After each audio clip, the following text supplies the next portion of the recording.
दिल्ली के जंतर मंतर पर हम मौजूद हैं, जहां पर आज कॉकरोच जनता पार्टी सड़कों पर उतरी है। उनका प्रदर्शन जो है वो लगातार जारी है। नीट पेपर लीक के बाद लोगों में आक्रोश साफ तौर पर देखने को मिल रहा है और हालांकि उनकी मांग है कि धर्मेंद्र प्रधान जो है इस्तीफा दें।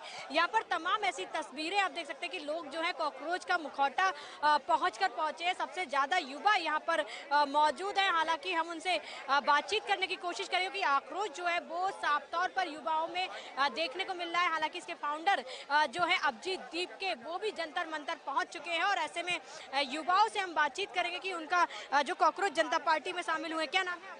अशफाक। आज आप यहाँ पर धरना प्रदर्शन कर रहे हैं, नीट पेपर को लेकर जो है धर्मेंद्र प्रधान के इस्तीफे की भी मांग करते हैं। क्या मांग रखते हैं? हमारी मांग है कि जी नीट पेपर लीक हुआ और इसी प्रकार से सारे पेपर लीक हो रहे हैं। धर्मेंद्र प्रधान जी को अब इस्तीफा दे देना चाहिए।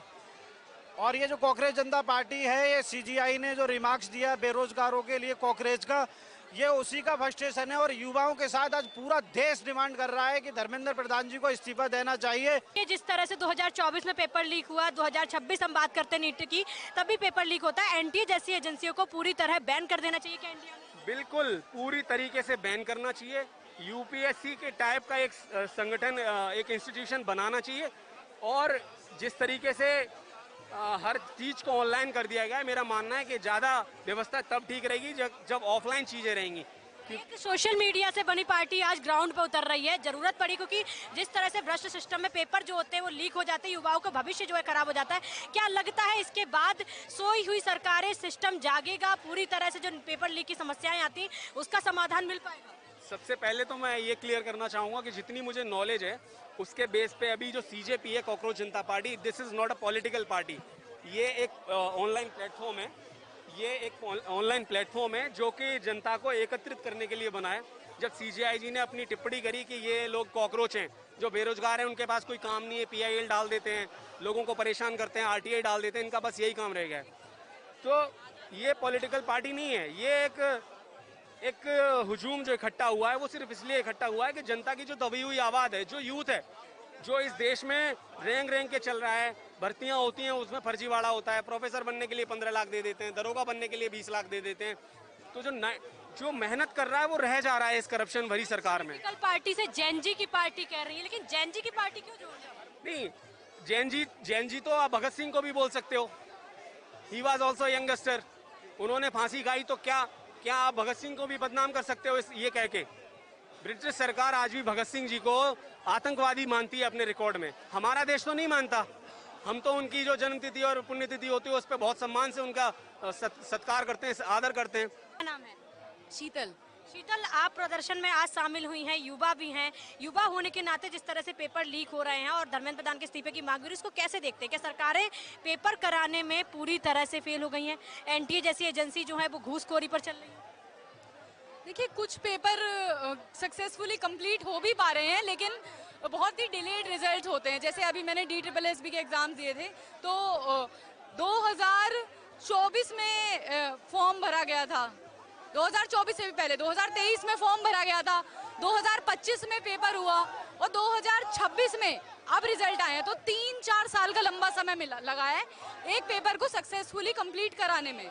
और कुछ एग्जाम्स तो ये देखिए आप, नीट का देखिए कितना, इसे एक बार पहले भी हुआ था 2024 जी, और अभी दोबारा हो गया है। कितने सारे बच्चों ने सुसाइड किया है उसकी वजह से। बच्चे जो है लगातार मेहनत करते रहते हैं, उसके बाद में पेपर लीक सरकारें कहती दोबारा करा देंगे।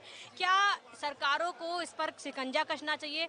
एनटीए को बैन करना चाहिए भारत में? बिल्कुल एनटीए को बैन करना चाहिए। एनटीए तो बिल्कुल ही पेपर कराने में नाकामयाब साबित हो रहा है।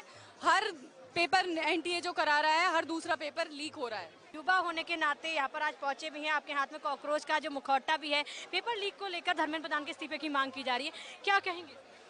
मैम, बहुत से पेपर लीक हो गए हैं बहुत टाइम में। आपने अगर नोटिस किया होगा, 2024 में यूपी पेपर लीक हो गया, 2025 में एसएससी का पेपर लीक हो गया, और इस बार तो हद ही पार हो गई। सीबीएसई में भी स्कैम हो गया, नीट का पेपर भी लीक हो गया। नीट का पेपर लास्ट ईयर भी इशू हुआ था। सो उसके ऊपर यही बात है कि आप, जो आपसे गलती हो रही है, आप कम से कम उसकी रिस्पॉन्सिबिलिटी लीजिए। आप अगर उस कुर्सी पे बैठे हैं तो आपका काम है रिस्पॉन्सिबिलिटी लेना, अकाउंटेबिलिटी लेना। इसलिए हमारी ये मांग है कि धर्मेंद्र प्रताप जी आएँ, नेशनल टेलीविजन पे अपॉलॉजी मांगे और इस्तीफा दें आके। धर्मेंद्र प्रधान की तरफ से जब प्रेस कॉन्फ्रेंस की गई तो उनकी तरफ से कहा गया कि हम सीबीटी मोड में जो है पेपर कराएंगे, तमाम सुधार की बातें जो है की गई है कि बच्चों को पेपर में एक्स्ट्रा टाइम दिया जाएगा। हालांकि 21 जून को जो है पेपर होना है नीट का। क्या लगता है सीबीटी मोड में जब पेपर नेक्स्ट ईयर से होगा तो क्या ऐसी धांधली पेपर में नहीं होगी? मैम सीबीटी मोड में तो यूपी पुलिस का पेपर भी हो रहा था 2024 में, लीक तो तब भी हुआ। वो तो सीबीटी मोड में कोई इशू नहीं है, इशू है कि अंदर चल के आ रहा है। आप ये देखिए ना कि आपके सिस्टम में हो क्या रहा है। आप दूसरों को तो क्रिटिसाइज तब करेंगे कि हमारे पास जवाब नहीं आ रहे कि दूसरी पार्टी के टाइम पे क्या हुआ क्या नहीं हुआ। आप अपनी बारी पे भी तो देखिए, आप दूसरों से जवाब मांग रहे हैं, आप खुद नहीं बता पा रहे हैं कि पेपर लीक कैसे हो रहे हैं, अंदर कौन बैठा हुआ है। आप बाकी जवाब नहीं दे पा रहे हैं कि बाकी जगहों पे चीज़ें कैसे हो रही हैं। हम पुराने मुद्दे ले लें, दूसरे मुद्दे ले लें, पहलगाम के हमले के ले लें, हमारी जनता को आज तक ये नहीं पता आतंकवादी कहाँ से आए थे, तो उसका जवाब कौन देगा? क्या लग रहा है कि अब इसके बाद अगर धर्मेंद्र प्रधान की बात करें, उनकी तरफ से जो है माफी मांगी जाएगी? क्या पेपर लीक जो है वो पूरी तरह से रुक जाएंगे? क्योंकि अगर हम कहें एक सोशल मीडिया पर उभरी पार्टी आज जमीन पर उतरी। मैम माफ़ी मांगी जाएगी या नहीं जाएगी ये नहीं पता, बट सिस्टम सुधर जाएगा। क्योंकि अगर इतना बड़ा प्रोटेस्ट हो रहा है, यूथ अपने जागरूक हो रहा है, तो सरकार को देखना चाहिए कि क्या चल रहा है। सबकी सरकार की तरफ से कहा जा रहा है जेनजी का प्रदर्शन, इसे जेनजी का प्रदर्शन हम मान सकते हैं क्या?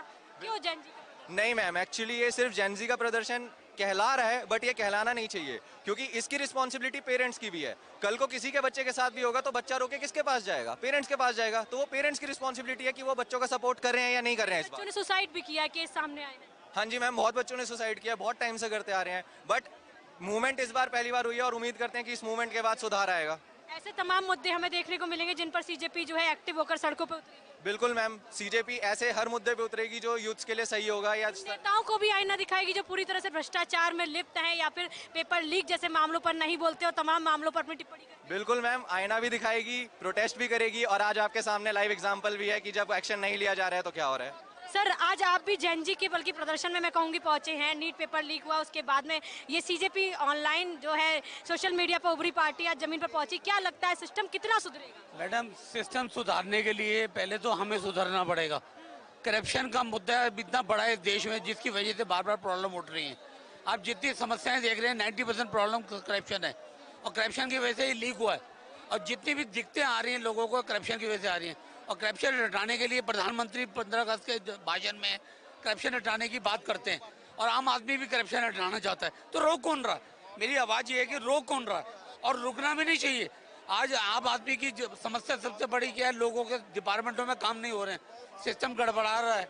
हम किसी पार्टी को दोष नहीं देना चाहते, हम सिस्टम को सुधार लाना चाहते हैं जिससे सारों को हक मिले। आज की बात लगता है सिस्टम में सुधार आएगा? मुझे लगता है क्योंकि लोग अब यंग जनरेशन जो है ना, ट्विटर का ज़माना है, लिंक्डइन का ज़माना है, फेसबुक का ज़माना है, अब लोग जल्दी आवाज़ उठा लेते हैं और जल्दी लोगों के कानों तक पहुंच भी जाती है। सोशल मीडिया की आवाज़ सुनी जाती है, आपको लगता है? बिल्कुल, सोशल मीडिया ही सुनता है। और दूसरा न्यूज़ चैनल, आज तक मैंने कितनी चैनल को अप्रोच किया, किसी चैनल ने मुझे आज तक रिप्लाई नहीं किया।